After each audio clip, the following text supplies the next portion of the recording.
And we are live. Hello, Frugal Force listeners. This is Captain Frugal reporting for duty. And today I have, once again, some wonderful guests with me. Hello. Hi. And so who do I have with me? Introduce yourself. I'll let ladies go first. What? Oh, Sure they know, but... Hi. You already all know me. I'm Nerd Wonder. Hello. And my name's Andrew Chairpar, and I have a YouTube channel called Misfit Corner Comics. And yeah, that's me. You are so cool.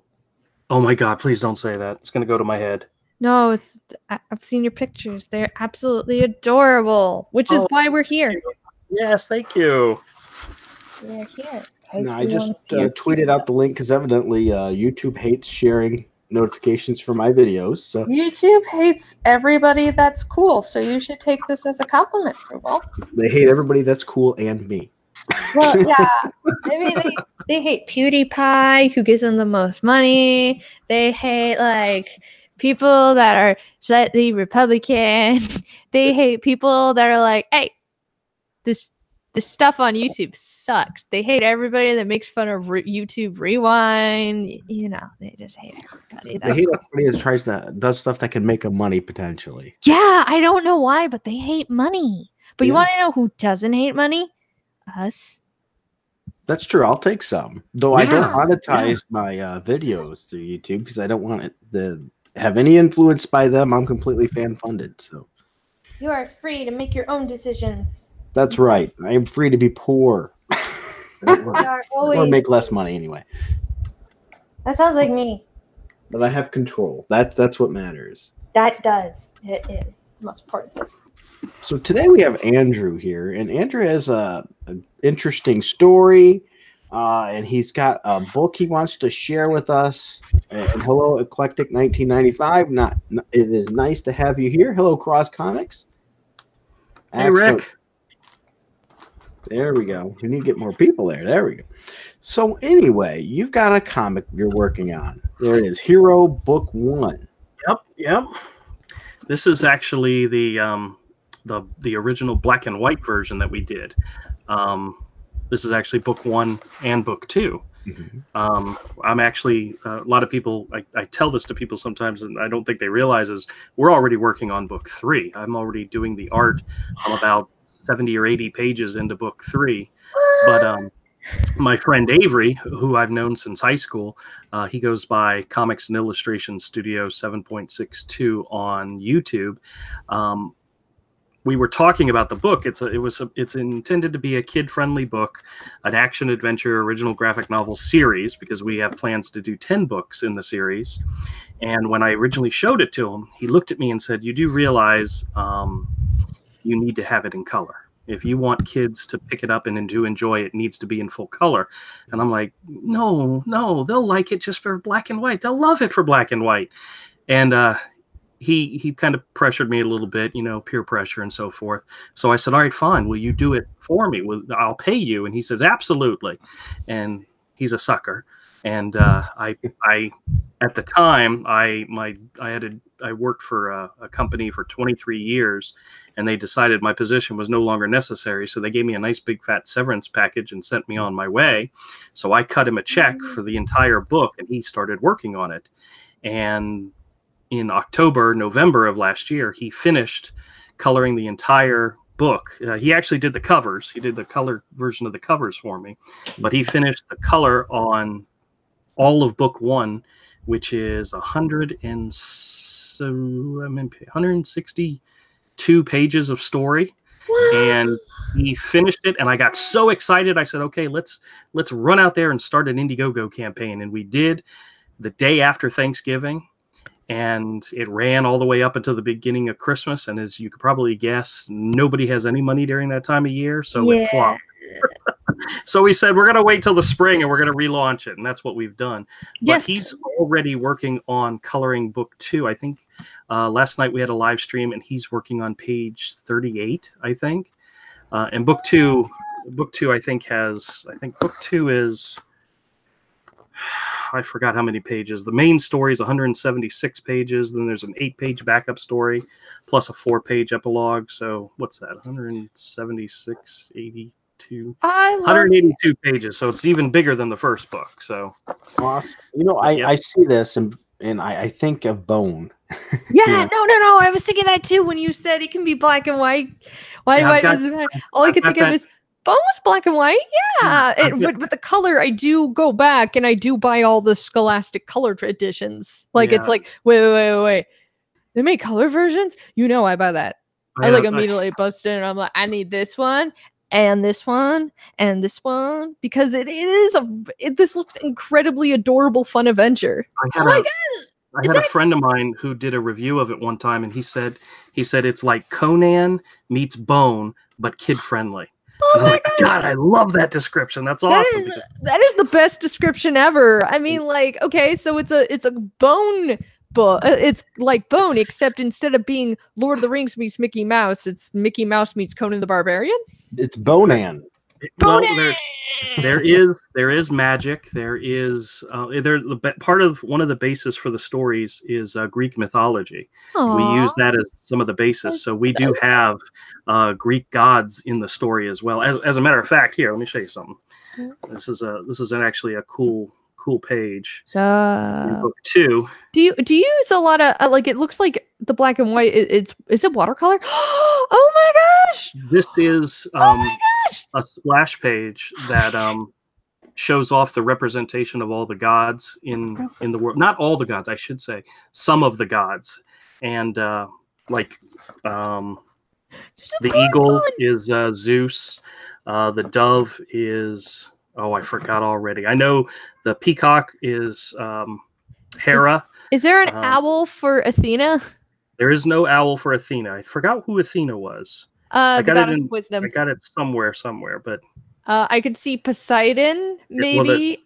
One of the tricks we played, and my editor was the only one that picked up on it, is there are 12 Greek gods, and there's 13 characters in this image, and there's a reason for that, because in the story there are not just Greek gods. There's more than just Greek gods. Matter of fact, we introduced Loki in book 1. So we have potentials to tell so many different stories, and it's been a lot of fun. What's really interesting? I'll tell you the beginning story. I told Frugal I was going to tell this, but because he asked about the kids, because my kids helped me create this book, and he asked how old they were, and well, my daughter just turned 24 and my son's 25. But when we originally came up with the idea for this book, it was back in 2011, and the kids were much younger. And I had gone to bed. Well, actually, no, I got to step back. That morning, my dog and I went to go take out the trash, and this huge raccoon jumped out of the dumpster of the apartment complex we live in, ran past us. And I kept joking with the dog all day long. Oh, look, you made a new friend. Ha, ha, ha. And then later that evening, I had this idea for a hero who had a sword, and a snake was like crawling like behind him. And I jumped out of bed. I scribbled down an idea, and this right here is the very first drawing I ever did of Hero. Back in 2011, it was him holding a glowing sword with a snake wrapping around him. And then the kids and I talked about it. We talked about the idea. We talked about where he got his name and so forth. And then we shoved it in a drawer, and we left it there for almost 3 years. What? And it was 2014. My son Michael and I were in New York at a comic convention, and we were set up in Artist Alley, and I was doing sketches, and I spent the whole weekend doing sketches and busting out sketches. And at the end of the show, I told him, I said, Mike, we need to sit down and we need to have a book. We need to have a book to sell, not just sketches, because I'm working my butt off drawing these sketches. And, you sell them for 20 or 30 bucks, you're not, in the long run, you're not going to make a lot of money. But if you have a book to sell, something that you can continually take to shows. So we sat down and we said, what's the idea that we can work on? And we went through a long list of all these different ideas that we'd come up with throughout the years. And we stopped and said, Hero, that's the one we're going to do. We're going to do Hero. And for the next 2 years, I turned down commissions. I turned down some paying gigs. I turned down everything because we were working on Hero, and it took 2 years to finish book 1. Now, book 2 actually only took a year to finish because right before we were done with this first book is when my day job said, "Hey, we don't need you anymore. Let's give you a big fat severance package and let you do what you want to do." So I spent the next year working on book 2, and then we started on book 3. And it's a really weird story in the fact that for the longest time I was stuck in creator mode, in which I was plotting out, designing characters, drawing the book, inking the book. And as soon as I was done with the first book, I moved right into the second book. I never stopped to do promoter mode or seller mode or any of those other modes that you have to get in when you're publishing your own book. And I figured I'd always find somebody else who could help me with that. And sometimes you need help. And I one of the greatest things that happened to me is I met a guy who was a longtime comic book collector. As a matter of fact, he has the world record, the Guinness Book of World Record for largest comic book collection. Wow. And I met him at a show and we became friends, and he offered to edit my book. And I appreciate him immensely because he did such a great job helping me edit the first 2 books. Now, here's the sad part of this story. After I came out as Comicsgate, he asked to not be involved with the project anymore. He said, he told me, he said, "I trust you. I think the book is fantastic. I love everything you're doing, but your association with Comicsgate, I can't be associated with it." And I told him I understand completely. So I've removed his name from everything. And I said, we're still friends. I'm still going to talk to him. But he told me, and I told this to Avery, and Avery laughed his ass off. Oh, sorry. And he said, "Perception is reality. The perception of Comicsgate is this, therefore it is." And I told him, no, it's not. It's not what you think it is. And I kept trying to explain, and he was like, "Nope, I can't take the chance, can't take the risk because," and I'm like, "That's fine. We're going to do our thing. You guys do your thing." And I lost a friend and I lost an editor over it. And he's still your friend though, right? He unfriended me on Facebook and so forth because that was the one area in which we communicated a lot with. When I came out as Comicsgate on Facebook, I was shocked at how many of my friends attacked me and left me. And I told everybody, I says, if you have to hide your beliefs, you have to be quiet about your opinions on subjects, or you have to pretend to be something you're not in order to keep somebody as your friend, they're really not your friend. No. So when I lost like 20, 25 people that I'd known for many, many years because I came out as Comicsgate, and I'm like, I'm okay with that, guys. I'm okay with it.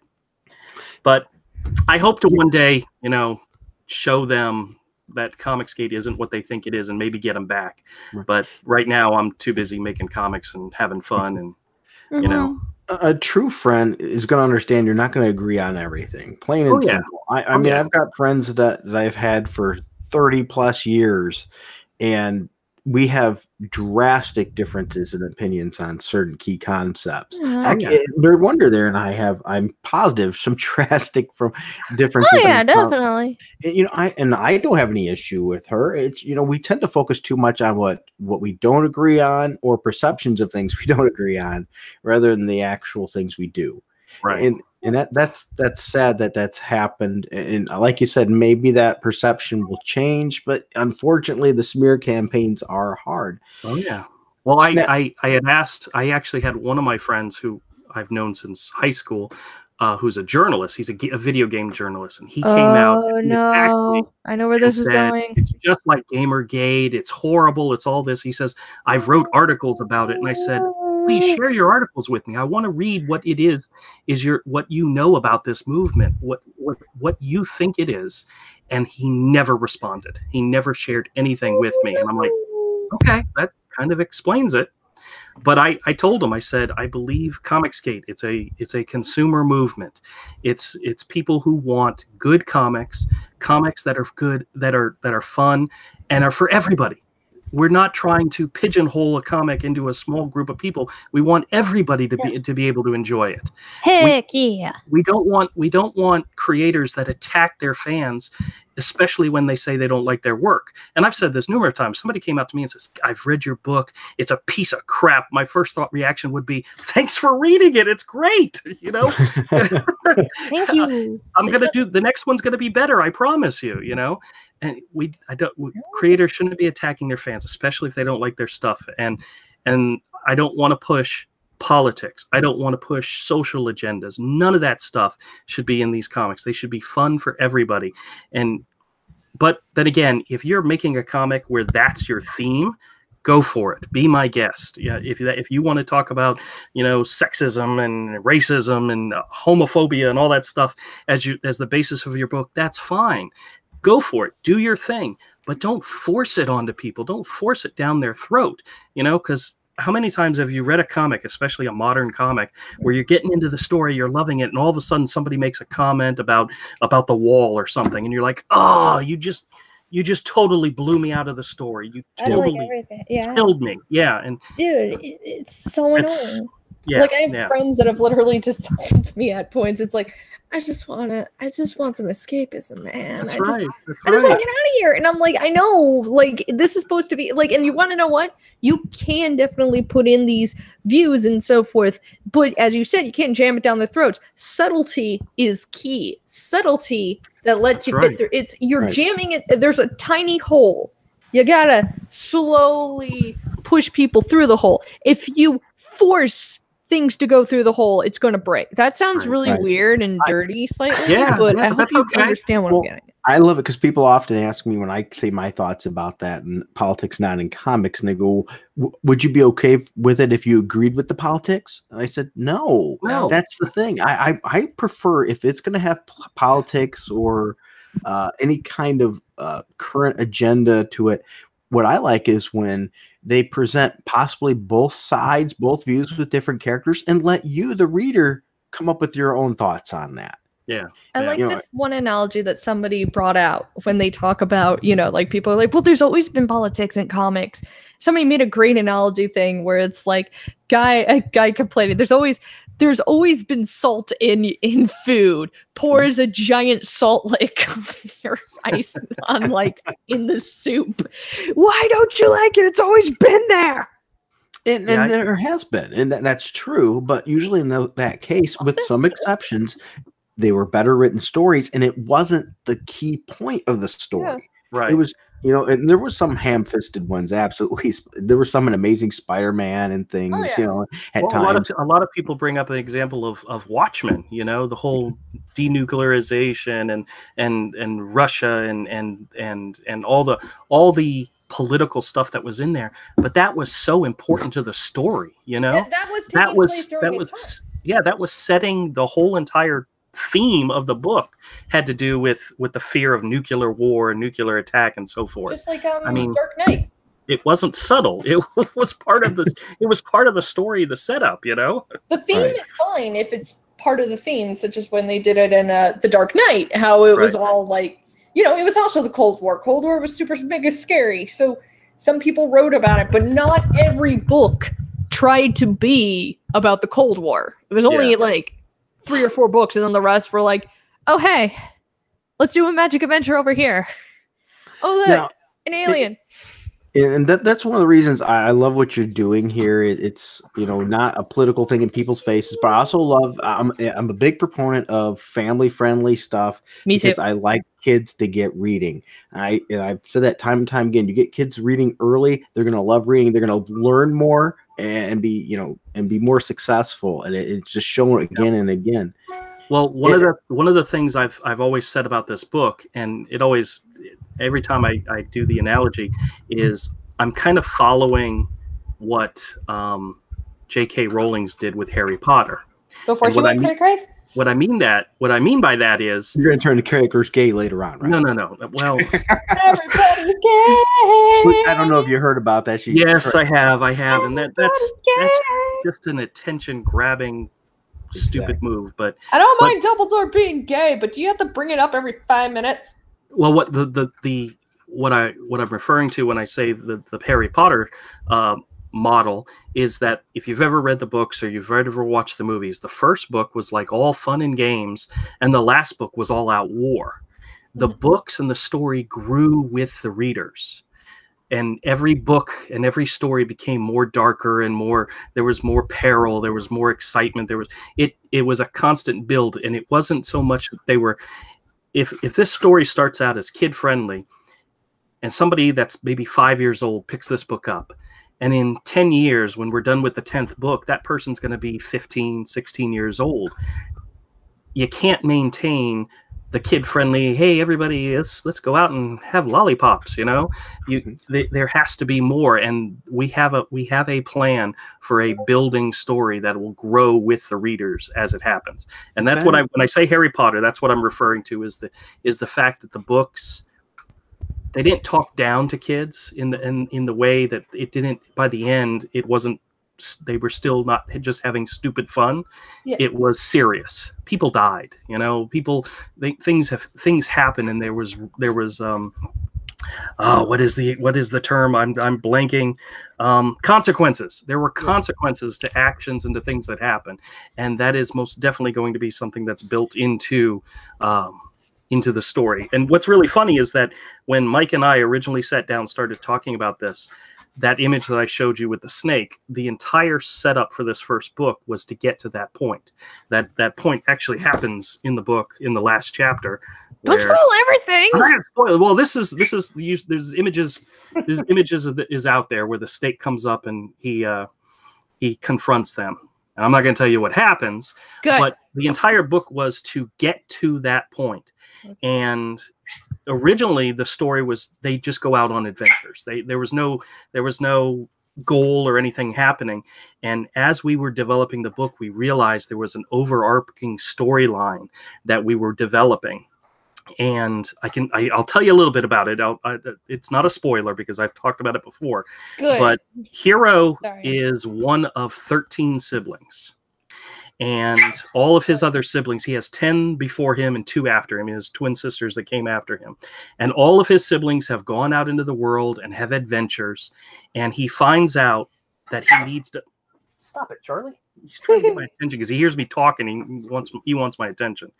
But he finds out that he has to find all of his siblings for one reason or another. And it allows us to take Hero and his best friend Pudge, who's the bird, and put him into different stories. The second book, he finds his older brother, Brock, who we're introduced to in the first book. Is he on the cover? No, actually, he's on the cover of book 2. Guy. Yeah, that's what I meant. Sorry. Yeah, he's a big, strong, hulking kind of guy, but he has a very tragedy happen to him in book 2, but it turns out okay. When I told my wife initially what happens to Brock, she was like, I can't believe you're going to do that to that character. And I said, I know, but it has a happy ending. Trust me. But in the next book, in the third book, which is the one we're working on right now, he's going in search of his oldest sister, whose name is Lulu. And she is like the Empress of China in their world. So we're going in a different direction. Man, his sister got up in the world. Well, yeah. Well, she has a story, and there's the story about how that happens. But then the fourth book is going to be a pirate adventure because one of his brothers became a pirate. So we're going to take him on the high seas. We have another storyline in which one of his sisters lives with the ice giants, which are, of course, polar bears. And there's so many different ways we can go with it. You want to know what this is also like? Along with Bone and Conan, it's also kind of like Mouse Guard. In the fact that there are no humans in this world. Yeah. Everybody is based on animals. Yeah, that's what I'm slightly, because they do a very questy kind of thing, and I believe that all the animals are renamed. Well, hold on a second. I want to show you guys something real cool. Just give me just half a second. Let me go grab this real quick. You know what else this reminds me of then, too, is that did this successfully was Ben 10. The Ben 10 franchise grew up the Ben character and then eventually made him young again for the next generation. Oh, like Spider-Man. Hey, let's reboot him 400 times instead of just continuing on. Right. Well, this one they actually made the kid grow as the series went and growth, but and also Indie Dave Comics mentioned too, and I think this is absolutely true. Kids understand. Sorry, I should have been more prepared. They do that in video games, but not anymore in comic books. Before you do that too, Indie Dave Comics said kids understand and can handle more than we give them credit for, and I absolutely agree. They can.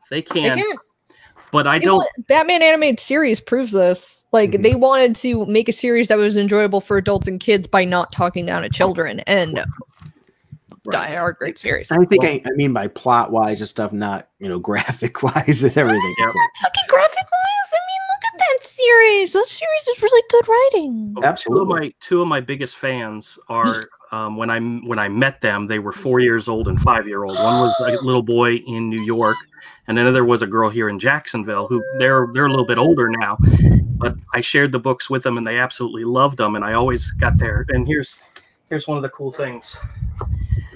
I love it when I get fan art, and I include it in my books. This is a page, Lilia, age 5, who I met in Jacksonville. Oh my gosh, that's so cute. I'm still friends with her mom on Facebook, and she tells me that she draws drawings of heroes all the time. So I'm so looking forward to running into her again, hopefully in the future, and get more. You better give her the next book for free. Oh, she got the book for free, especially because she also got some original art from the book as well. So, and then there's a friend of mine named Jim, whose son named James did these sketches for me. And I think he's 6 now, and his dad tells me he still draws heroes. So I'm so looking forward to seeing him later this year when I go to New York. But yeah, that's one of the things I absolutely love is kids and drawing, and that's great. But speaking of drawing, Nerd Wonder hasn't seen this yet. You haven't revealed it. That wraparound cover that you're working on. What? Nerd Wonder's going to go nuts on this one. For the release of the new Indiegogo, one of the things we wanted to do is we wanted to add an extra backup story. Yeah. And do a whole new cover. And I wanted to do a wraparound cover. And this is the art. This is the original black and white art for the wraparound cover. And it's going to look fantastic when it's colored.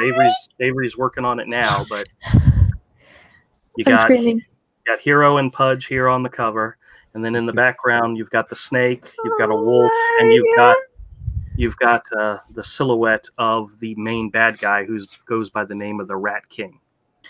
Oh my gosh, this is so pretty. The story of Hero is when he was born. It was prophesized he'd be the greatest hero their world had ever known. So his mom, of course, named him Hero. And when he grows up, in the first book, what I always tell people is that everybody asks, what is he? Well, he was originally supposed to be a raccoon, but I drew his legs really, really long, so we made him our own creation. He's called a Tilmaroon, and they live in the Tilmar Valley. And they grow up, they reach maturity within a year. So when he's born, his older brother is getting ready to go off and have adventures. And then when he's a year later, his 2 sisters have been born and been named. Oh, but by the way, they're introduced. Their names are Missy and May, and that's short for mischief and mayhem. They became in book 1 they became fan favorites as well, and I'm so looking forward to them crossing paths again in the future. But so he's got all these other brothers and sisters that are out in the world having adventures, and he's now going out. And one of the things I say about him is that he's small, he's skinny, he doesn't look like what people would think a hero would look like. I mean, in the first book, we were introduced to his brother Brock, who's this big, huge, hulking mass of a character. And the point is, being a hero has absolutely nothing to do with what you look like. It's what you do, and your intentions and your actions and so forth it has nothing to do with what you look like. And part of the extra story that we developed was that there's a bad guy out there in the world who goes by the name of the Rat King, and there's a prophecy about him as well, is that he wants to take over the world and that he can do it. He's going to do it, except he can be stopped by a hero.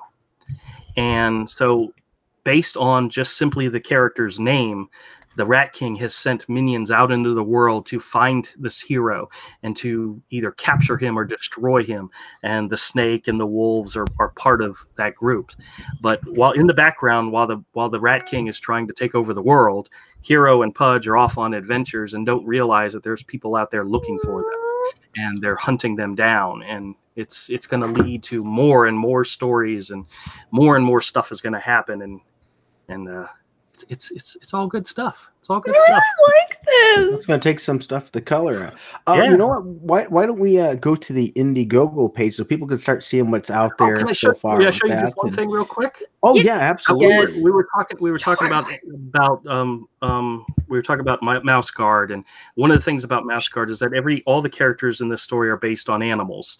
And in book 3, which is the Chinese, Japanese, whatever adventure, there's a dragon in the story. And Mike and we debated for a very long time whether or not it was going to be an animal that's called a dragon, or is it going to be a mystical dragon? And this is what we stopped on. What we decided, we turned him into a giant snapping turtle.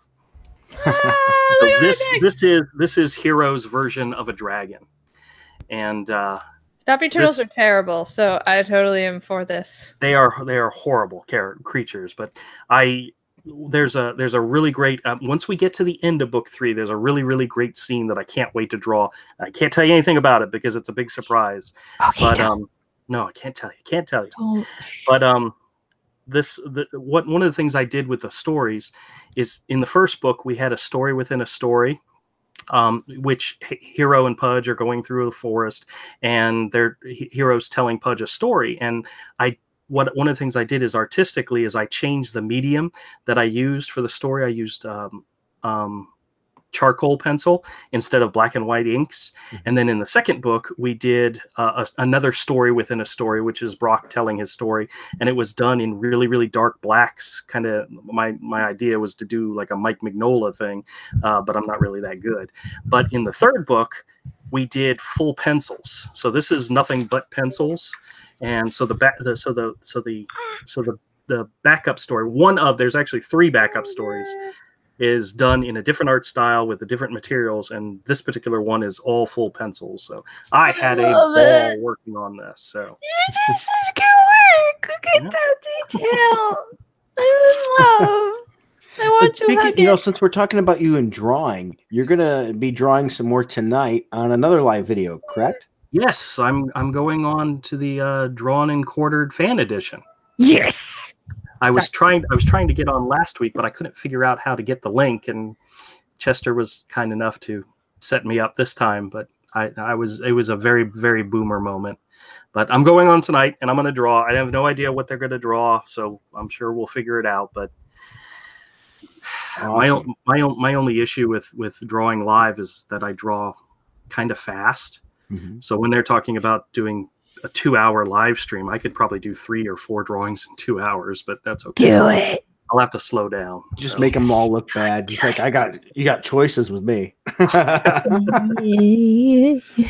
Yeah, Nerd Wonder's helping me and Little Frugal out. She said she's going to give us a drawing pad so you can to help us out eventually. So I just gotta find a big enough which box. is really awesome. Either way, I just wanted to make sure you're publicly thanked. Aww. So. Well, it was it helped me out. I got it like 7 years ago or something. It was kind of a gift from my grandmother who passed away, and it was one of those high end ones back in the day. It's not one of the ones with the cool screen, but it's fairly nice. I think you can still use it quite well and stuff. You can just get extra parts for it if needed. So yeah, it'll be good for us noobs. Some Ash on Comics said that turtle looks amazing, but I was kind of hoping to see an Asian spirit dragon.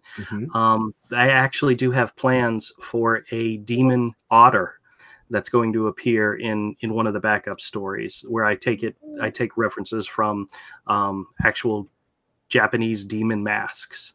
So nice. That's coming. That's coming. I'm going to set the presentation to the Nerd Wonders screen now. All right. So that way we can talk about your Indiegogo and people can see more about this book. And you can see some of the full color pages, which are absolutely amazing. So. Yeah, I got it all set up for you guys. It's on right now. Just hop it on over. Yep, there it is. Okay, yeah. Pay no heed to that. I may or may not have actually just bought my own copy of it. It was a good deal. Okay, I bought. Okay, see, I'm number 74. Suck it, bitches. Well, right now it's at 26% of its $10,000 goal. Which I am not happy about. Everybody, Yeah. everybody, gather around. I did not know about this till now, and I am in love. And Well, I swear to God, when we did the first campaign, I set the goal for $6,000, and Avery was like, "You do realize that if you do that, we're not going to make any money at all." And I says, "Well, I realize that because our goal and the amount of money it would cost to print a 176 full color book was going to be massive." And he said, when you relaunch it, you got to raise it a little bit so that way we can have at least a little bit of money to go towards the next book. And I told him, I said, that's probably a really good idea, because I'm right now, he's working on book 2 and I'm paying him out of pocket he's doing about 2 to 3 pages a week, so I'm every week I give him a check for what he does, and it's nice to have a little bit of a cushion to. I am in love. Now, I want to point out once again, this is a kid-friendly book, but adults can enjoy it too. So it's a great way for adults to have a great book or read to their kids, get kids reading. And it's 100. By the way, it says up here 176-page, full-color, kid-friendly action adventure, original graphic novel. Guys, I am in love. So I swear keep I that will in mind. shank all of you if you don't go buy it. 176 pages. I just found out about this book. I'm in love. Likely going to have more pages when it's done, because we have more pages that we can add to it. I mean, I did like 10 pinups, and I have, because like in book 1, I printed a bunch of pinups that I had done, and what I had said before, that I turned down paying gigs and commissions to work on strictly on Hero. Well, for one Christmas, I think it was 2016 or 2015 or whatever, I forgot, my parents came up with the bright idea that everybody's Christmas presents had to be something handmade. And I'm like, okay, that's easy. That's easy for me. So I did original pinup illustrations for everybody in the family, but they were all Hero related. So like my mom and dad are big fans of the Jacksonville Jaguars because we live in Jacksonville. So I did it. One of the drawings has Hero and Pudge in the front with a huge Jaguar behind them. My sister's a big Peter Pan fan. So I did a drawing of Hero as Peter Pan with Tinkerbell in the hat. And behind him is this huge crocodile. And so everybody got original piece of art, but it was all Hero related art, but it was custom made just for them. So those are pinups in the first book that can make it even bigger. Would you mind scrolling down so they can see some more of the artwork that's included in here? Okay, but we should. I hope I'm not sounding bossy. Just yeah. You're fine, because I am heavily in love with all of this. Because as soon as I saw the art, I'm like, oh my gosh, what is this? I want it, and I want it now. Where was this? Forever. I'm serious. I am just drooling. All right, but we should also alert about the featured purchase, which is $50. You get a book. We actually, Nerd Wonder, we actually can't see it. No, screen. It's zoomed in. Over. Yeah, it's zoomed in, so we're only seeing a small portion of the screen. Is it better? Maybe. We got a lot of white now, though. You gotta. There you go. You're getting there. A little bit more. Maybe. Yeah. Is it better? Almost there. Okay. Shrink it. You got to go to the left more with it. It's got a lot of blank white screen. It won't let me. Oh, it's going the wrong way. Okay, you want to know what? We're going to fix this right now. Because you want to know what? I don't care. I'm going to go show my favorite thing in the universe right now, which is this book. And I okay. She's had technical problems today. Stop screen share. Tech issues. Everything's broken. All right. Okay, guys. I deleted Google Chrome today because Google Chrome is a little jerk. And it's terrible. And apparently Google Hangouts doesn't want to work on anything else unless it's Google Chrome. Did you want me to try to put it up on my screen, nerd? Oh, I can do it. I think. Hang on. I can try doing it as well if you like. I wanted to help. I'm You done are ruining. helping. Just being here is a help. Okay, I'm sorry. I can't do it today. It's technology today. Okay, well, how about Andrew? I put it on your screen. Did you want to show it on yours then? Is that Sure, what you want? absolutely. Give me just All one right, second. I'll do that. And I'm sorry. Don't be sorry. It's technology. It does it to all of us. It's all good. You had mic issues too. I've had that too. I've had days where I had one time right before a stream, my audio drivers all got knocked out, all of them. So I had to reinstall all my audio drivers for some reason. It's just, that's the nature of the beast. Okay, There we so go. this is my happiness. I just bought a tier because I love it. Oh, And excellent. I'm Excellent. not allowed. I shouldn't be buying things, but I love it, so Yeah, I want it. I made the featured item, the $50 one, which includes the book itself, a 48-page sketchbook, a 24-page ash can, as well as a 6x9 original sketch. So you kind of get a little bit of everything at that one. So, and one of the things Avery and I talked about right before we relaunched is we said, let's look at what other people are doing, other successful Indiegogos, and try to mimic them. And one of the things I really liked is I liked how Doug Tenaple did like a la carte items where you could get his sketchbook if you just wanted his sketchbook. If you wanted a piece of original art, you could get just a piece of original art. So we kind of added like a la carte type on here. Like if you wanted to just get the ash can, it was $10 plus shipping. If you want just the sketchbook, it was $20 plus shipping. And then you have the book by itself, which was the $25 tier. And then we threw original art in here. We offered 9x12 black, white, and gray sketches, which I'll have to. There's some examples of some of the sketches I've already done further down, but then you have the book plus a 6x9 sketch. But look at this page right here. This page right here is Avery's coloring, and it just blows me away what he was able to do. And this is actually the page where Granny Aura, who that's short for Oracle, says he'll be the greatest hero our world has ever known. And then his mom says, well, then that settles it. His name is, and then you turn the page and you see a little hero climbing on a rock formation. And I told Avery, this is his naming page where it says hero. And I think the colors that he added to this just makes it so pretty. Yeah, it really has that nice whereas kid Ethan fun Van effect. Sciver said it's precious. I do want to mention I really love the a la carte style of what you can get too, because sometimes you only want to maybe order one other part, or maybe like you're in my case, you got Graveyard Shift and you got the ash can, but unfortunately the person that you're taking care of is mentally ill and accidentally disposed of it, and so you have to get it again. Oh no, I'm so sorry. No, things like that happen. That's okay. So it's all right. I've asked him, hey, if there's extra copies, let me know. I want to order it again. So but yeah, see, that way, I would say if only the ash can got destroyed, I can get just the ash can or whatever. Or if I want maybe just the ash can for a kid or something like that, or something as a nice little giveaway. A lot of good options. I really enjoy it. Having options to choose from. Oh, I also made there's also a tier in which you can get an original 9x12 color sketch. I purchased some 9x12 illustration board, which is that really thick paper. Oh my gosh, yes. We're gonna do really nice illustrations on that, and then Avery's gonna do an actual watercolor.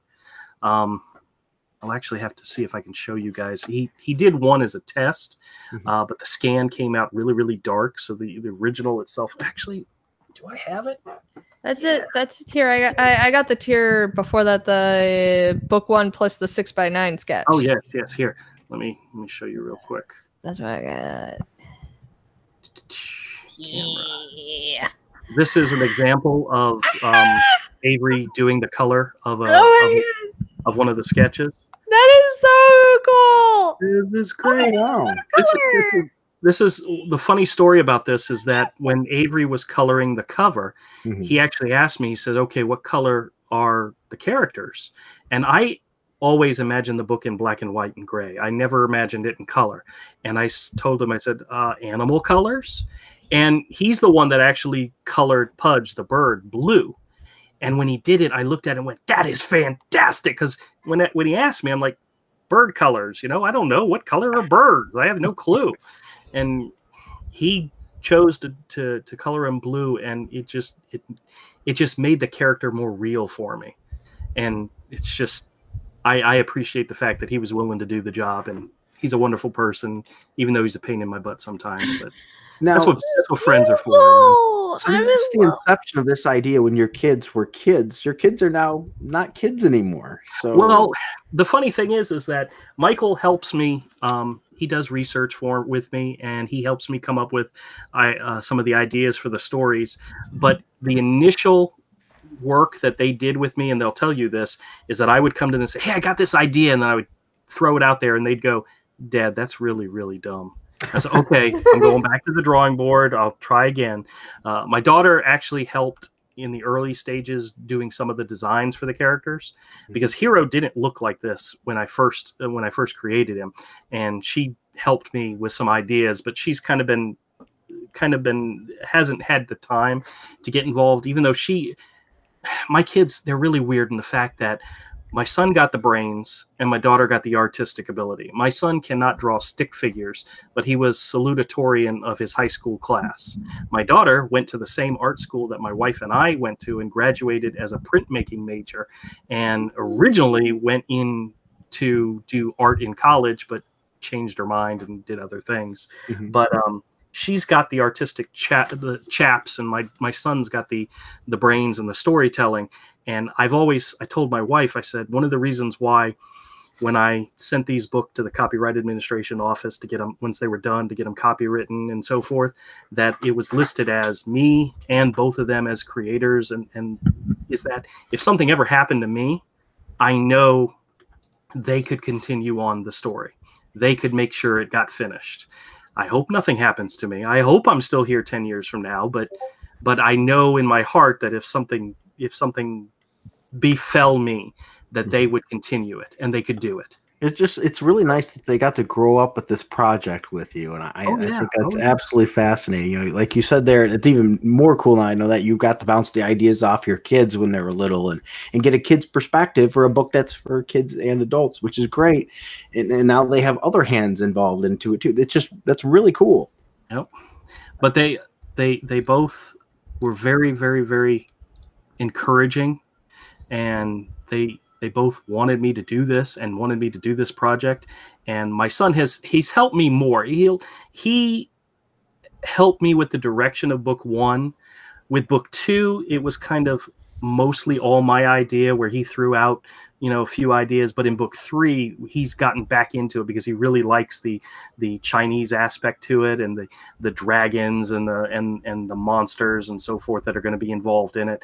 And we've got an idea where we're going to get griffins involved in the story, and he's like really into that. He thinks that's fantastic. So he's helping throw out even more ideas, and we work well together. And one of the things I tell people, and when I tell them this, they think I'm insane, but we don't write anything down.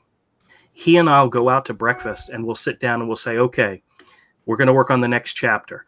It starts here, and this is where it needs to end. So all we need to do is figure out how we get there. And we'll throw out different ideas, and then I start drawing. I literally will completely do a chapter or 2 or 3 before I even sit down and start writing out anything at all, any of the dialogue. And when I tell people that, they're like, that sounds insane. But that's kind of how my brain works. I see it visually first. Mm-hmm. And he helps a lot with the dialogue and the idea, because sometimes the bad thing about doing it that way is space. If you have somebody going on a long speech, you have to cut it down because you don't have enough space for those word balloons. So you have to trim it to what's necessary and what's important. And we did that a lot in the first book because. But in the second book, we had a little bit more freedom because we made things work better for us artistically, and so that the story flowed better. But in book 3, we're we're learning. Let's just put it that way. Each Yeah. book is a learning process, and he and I have sat down and we talk about everything. And what's so funny, there was one day at breakfast, we went to a local, it was a Hardee's or something, and we're talking about the story, and we're going over it back and forth, and we're throwing out ideas, and we're saying, oh, what if we do this, and what if we do that? And a lady who had been sitting over on another table came up to us and said, I don't know what y'all are talking about, but it sounds fantastic. I'm going to steal it. I just started laughing, and I told my wife, I really need to be quieter when I get excited, but I sometimes can't do that. But she was like, I don't know what you guys are talking about, but it sounds great, and I'm going to steal the idea. I'm like, okay, surely. Speaking of stealing ideas, Man of Action said, "Ask, do you do animation? This needs a cartoon."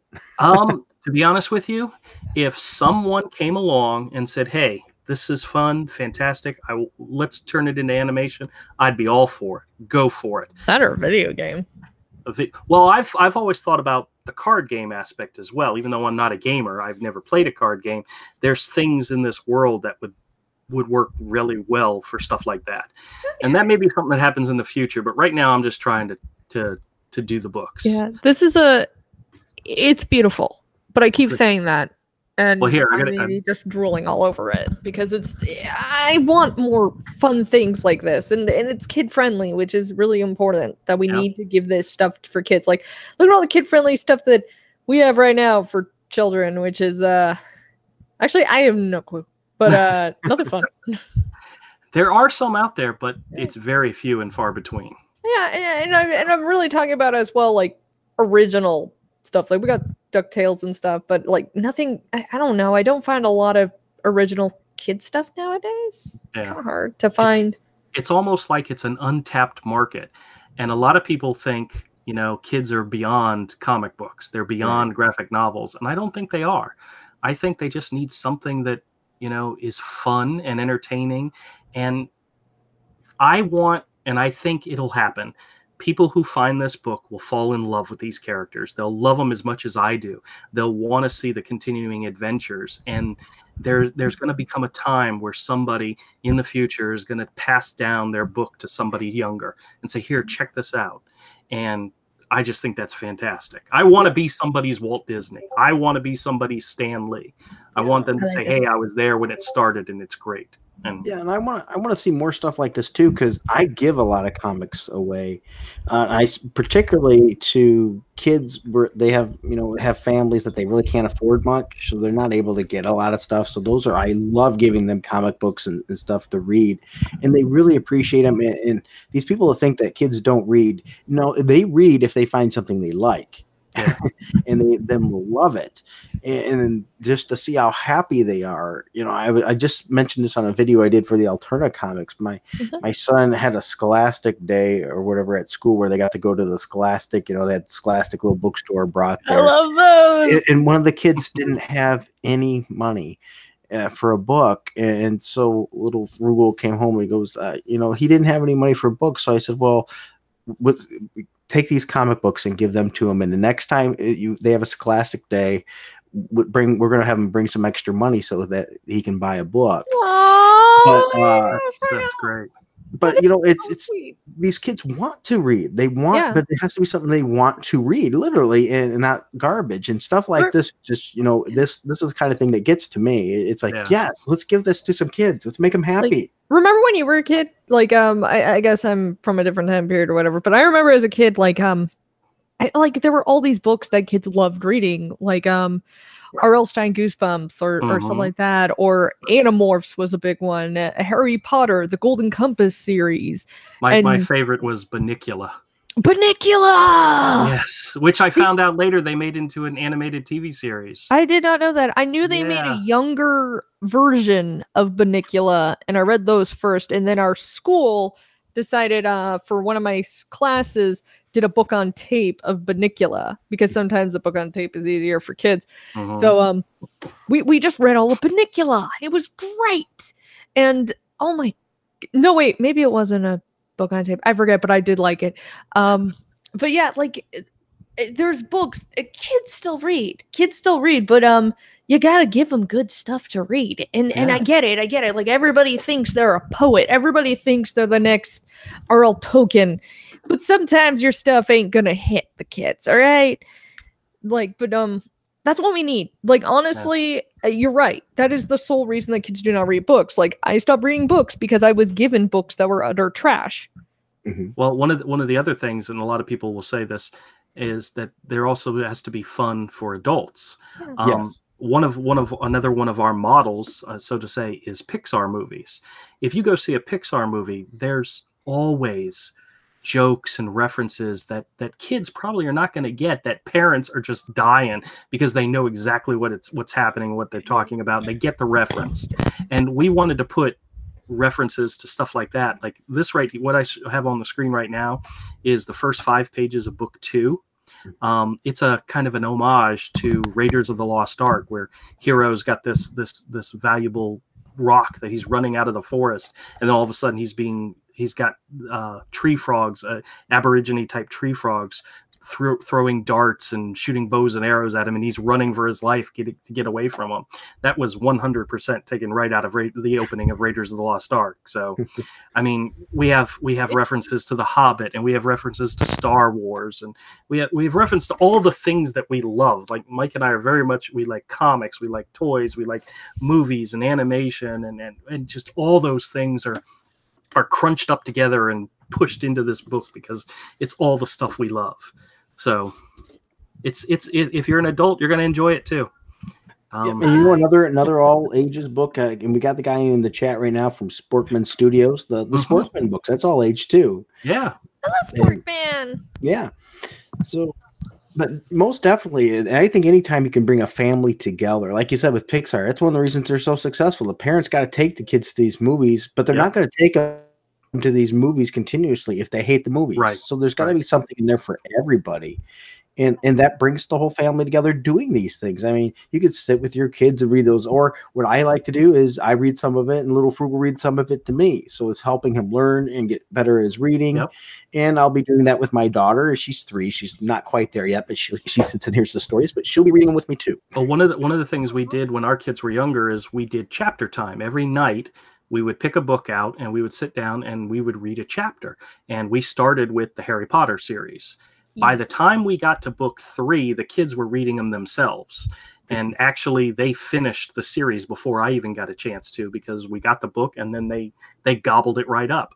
Other books that we read, there was a Clive Barker book in there and some other things that probably weren't kid friendly, but you know, the kids liked it. So we read them.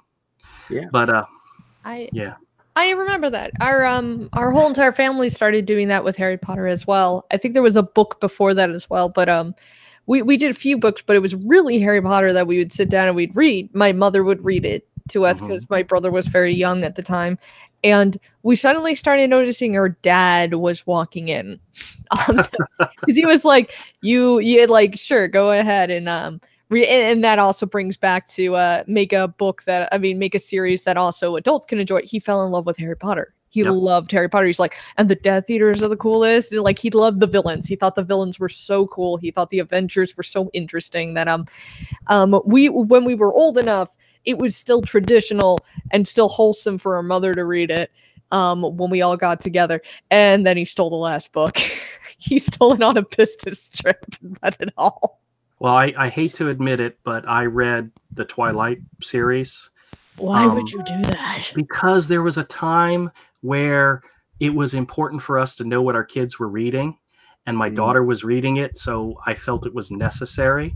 I only got through the first 2 books and part of the 3rd book, but it's farther than I could have gotten. Yeah. I don't think I would have made it through the first 2 pages. But yeah, well, I mean, what the funny thing is when I was in high school, I was not a reader.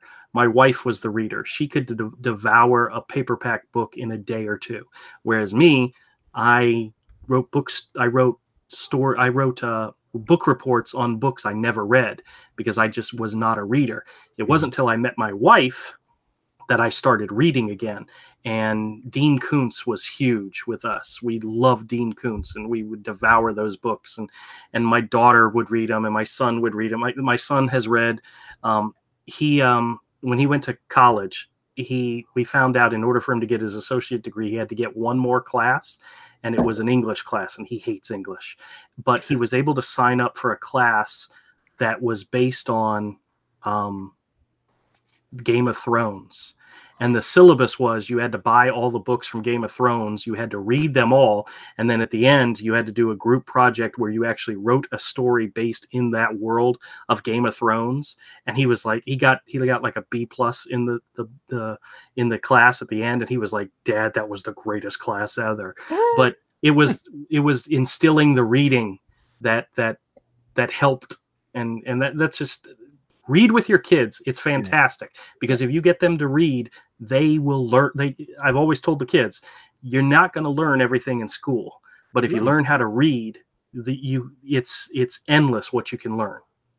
You know, you can find a book on almost anything and you can learn about it. And the stuff that they'll pick will sometimes just really surprise you. You know, as I said, my kid just had the Scholastic thing, and I picked up this book, and it's about deer and other animals. It's like, you picked this book? It's like, yeah, he loves the animals. It's like, that's awesome, and it's all about the animals, telling about them, and it's amazing what they'll grab and gravitate towards. Oh yeah, that was what I was really into when I was little. I was I honestly have to admit I wasn't very good at keeping up with reading and so forth. I was very ADHD and heavily but I always remember buying like dinosaur books because I wanted to be a paleontologist. So it was like the history of the dinosaur hunts in America and stuff like that, and all the different dinosaurs. Oh, those were fun. I think all kids love dinosaurs. Another one got a lot in our house is sharks. My little boy loves reading books about sharks, different types. My son was dinosaurs, bugs, and lizards, and insects. Insects were really cool when I was a kid. I used to have all these kitty books about that stuff. I like the butterfly in those pics, by the way. Yeah, I like how you see the difference in size in the elder brother and the younger brother. Like, whoa. Yep, look at that. This is when he first meets his older brother Brock, and the story behind him. My mother's family's name is Brock, and so I named him in honor of them. And Granny Aura, who is the person who helped name all the children by giving them a glimpse into what their futures were going to be like, said he was going to be as big as a house and hard as a rock, and so they called him Brock. And there's a part in the story where, in book 1, where she refers to him as the rude one, and he's like, I love you, you're the greatest, you old witch, and she's like, oh, get away from me, you big buffoon, and they just have a really fun attitude towards each other, and it's based mostly on me and one of my aunts, who I'm always teasing her, and she's always like, you're an idiot, get away from me, and it's just love and so forth. But in book 2, a lot of people liked these two characters, Granny Aura and Brock, and we wrote it so that their paths would cross once again, and it has a very, very, very satisfying ending. But, a couple things in the comments. Ash on Comics said, have you read any of Stan Saki's Usagi Yojimbo? Absolutely. Okay. And if so, are there any influences in this work? Not directly. But I have been going through, and I have a one of my favorite books that I have 2 of them that are like my all-time favorite, is The Art of Usagi Yojimbo and The Art of Hellboy, and I look at both of those books for inspiration, and there's not direct links, but it was definitely a point of inspiration. So yes, The Secret of Nim was a big inspiration. I loved that. There's a lot of things I can pull from so many different references but there's not just one thing. Is because we enjoy and love so many things, we pull from everything. So I remember when I was a kid, I loved Secret of Nim. Of course, at that time I wasn't pronouncing it right. I said Secret of Nymph. I mean, it's like I actually did not know it was a book till I was in college. It's like, it's based on a book. I was like, what? Yeah. Based on a book. Oh, I thought it was original. Yeah, that was a bit of a mistake on my part, though. But Comics and Illustration Studio 7.62 said back hero, so I can charge Andrew more to color it. Yeah, that's my colorist Avery. Yeah. That's right. Make it rain. That's right. Make it rain. Make it rain. You know, definitely. And so if this book goes over well, are then you're going to re-release colored versions of book 2 then, and 3 and 4? Avery's already coloring book 2. He, like I said, he's about 30 or 40 pages in, and his work makes mine look so fantastic. Whereas me by myself, I thought it was great, but his colors just blew me out of the water. Yeah, I know you mentioned it a bit earlier, but I always like to sort of bookend and close up, let people know what the future is, you know, especially if they didn't catch it at the beginning. So as you said, you have quite a few of these books written out already. And so it's just one of the steps in the progression. Yep. Well, it goes back to the stuck in creator mode. As soon as we were done with book 1, we hadn't sold a single copy. We already started working on book 2, because selling it and making money and all that was not what we were trying to do. We've got a story we want to tell. So we went into book 2 and started on book 2. And it's good and bad at the same time, because people want to be able to sell their product. They want people to see it and buy it, and they want to make a living off of it. But for us, it was more about let's make this thing happen. But you know, Comicsgate has kind of showed me you can have a great idea, but you got to get it to the people. They can help you make it happen. And so that's what we're doing. Man of Action asks, do you have a publisher? We're self-publishing at this moment. We looked into getting a publisher. I did submit Hero Book 1 a little while back to some different publishers, and nobody jumped. But once again, it was the black and white version. It wasn't the full color version, so that kind of hindered us a little bit. We thought about going like the Alterna route, and maybe even because the way I set up the books is like book 1 is 6 chapters, which could be 6 individual issues. Oh, that could work, definitely. But when I started it, I intended it to be large format, 8.5 by 11. When I printed it in black and white, it's 7.44 by 9.65. So it's not comic book size. It's larger. And Alterna is specifically doing comic book size newsprint right now. If they ever decided to go, to change up the size, and that may not be something they can do because, they're trying to keep the costs down. I would love to consider doing it as individual issues on newsprint. I think that'd be a great way to get it into the hands of people. But right now we're doing it as full graphic novels, and it's weird. I know. I had a friend of mine. I had a store owner one time when I told him I was working on a project, and I said I'm going to do it as a comic, and he said, "Well, what you need to do is you need to make sure you have several issues in the can before you go to print, because when you put that first issue out, if people love it, they're going to want the next issue, and if you haven't even started working on it, they're going to lose interest." So the goal was to finish the entire 6 issues, and then when I did that, another friend said, "Why are you going to publish it as a comic? You've already got a graphic novel done. Why not publish it as a graphic novel?" It's like, well, crap, I didn't think about that. So it got a lot of input as I went through the project, because like I said, I wasn't thinking about making money or selling it or putting it out there. I was thinking about making it, and that's the bane of being a creative person. Sometimes is you don't think about everything. It's not easy, but if I found a publisher willing to help us publish it, knowing how much it costs to publish a large format, full color book, I would greatly think about it and possibly jump right into it if I had somebody who could. But at this point, we're just trying to do it ourselves. So. All right, and the response here in the chat's good. Ashton Comics said I would buy this book as an Alterna comic. So who knows? One problem though with going to that and changing is you got to hope that your story will end at the right point each issue. Yeah. Well, one of the advantages of doing a creator-owned graphic novel is I am not stuck in the comic book format. I don't have a chapter or an issue doesn't have to be 22 pages. I have in book 2, there's one chapter that's like 40 pages. It's because it took me 40 pages to tell what I needed to tell in that chapter. Another chapter may only be 18 pages. in my mind, it's more about the number of pages it takes in order to tell the story you need to tell and not be stuck in a specific format. Yeah. And that's the freedom of doing an original graphic novel. And I really, really like that.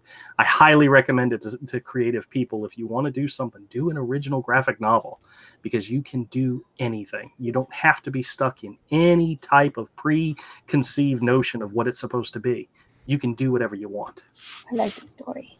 All right. Well, Andrew, we've taken up over an hour of your time. Like I promised, I told Andrew I'd try to wrap it up within around an hour so he can get a break, so he can do the Drawn and Quartered tonight. So, Oh yeah, that's right. He's doing that. so check that out and support It'll be him on fun. Drawn and Quartered as well, if you can. Yeah. Give him It's going to be fun, I hope. And by the way, feel free to pump this video a little bit so they can go and check your stuff out that way too and advertise it for you too. Absolutely. Absolutely. This is Everybody this was buy really this book. this was wonderful, guys. I really appreciate it. Makes me so happy. Love having you. Is there anything you want to share before we wrap up? Check out my YouTube channel, Misfit Corner Comics. I do daily drawing videos in my sketchbook. We do live streams on Monday, Wednesday, and Fridays at 7:30, and I'm usually drawing on those as well. We have a very loyal group of people that get together and talk and chit chat and shoot the poop, and we just have a good time. And anybody's welcome to come and join. And we want to build up the channel, but we want as many people to see it as possible. So we're literally documenting the entire process of making these books. So I get to the point where I'll be out somewhere and I'll think of something I want to draw, and I'm like, nope, can't do it. I got to do it on camera. I got to do it to where I can make a video to share it with people. So I'll save it till I get home.